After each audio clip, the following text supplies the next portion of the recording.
Hello everyone, welcome back to my channel. Today we'll be making this easy and tasty green chili sauce. You can use this as a dip for yams and potatoes. You can add it to your kenke, your rice, wache. The list goes on and on.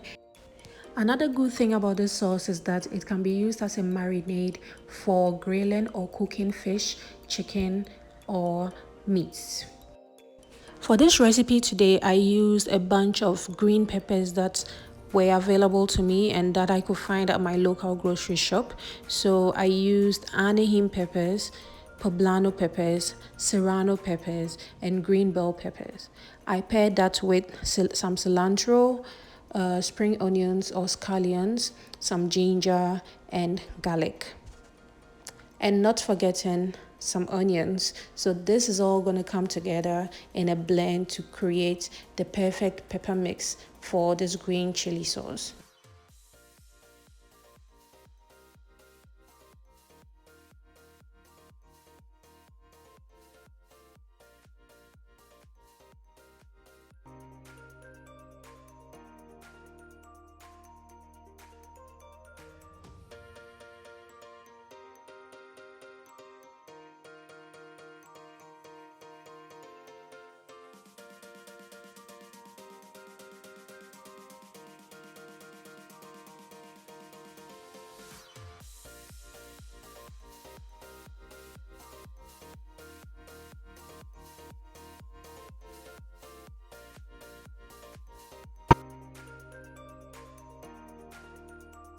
Once I have all my peppers and vegetables prepped and chopped up, I'm going to transfer everything into the blender and add just a teeny tiny bit of water, just about a quarter cup full, to just help the blade go through and to be able to blend everything well.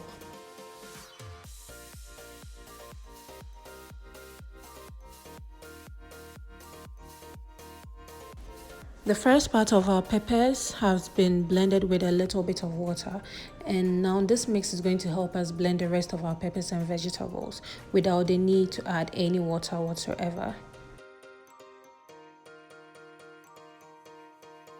Let's move to the stove now. So to a frying pan, I'm going to add some oil and then a sprig of fresh rosemary. This is going to release its flavors and add some more aroma and taste to this pepper sauce.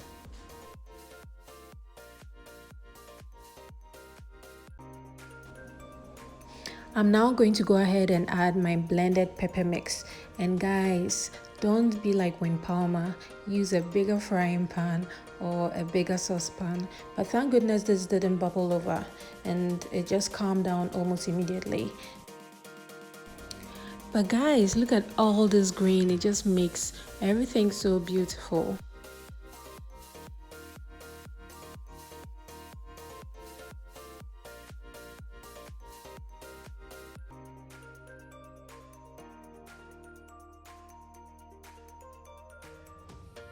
I'm going to go ahead and cover this and let it cook on medium heat for about 15 minutes, making sure I stir it at just about every 5 minutes to prevent it from burning.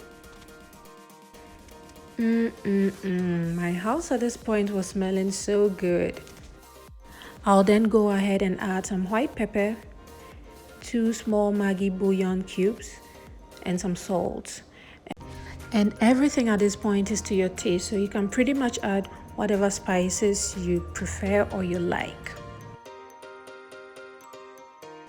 I will also be adding 2 bay leaves to this sauce because I'm all about flavor, and this does help to up the flavor of the sauce. I'm going to let this keep cooking on low heat for between 40 to 50 minutes. And I'm going to let it cook till it no longer bubbles out any water like you can see over there. So you have to cook it till all the oil is floating on top of the sauce, and that is your cue that this has been cooked well enough and you've gotten rid of most of the moisture, and you can be sure that it's going to have a better shelf life. You can also store this in the fridge to help it last longer. Okay friends, we've come to the end of this video. Thank you so much for sticking around. I hope you try this recipe and I hope you like it. Please subscribe, and turn on your post notification bell so you don't miss a thing.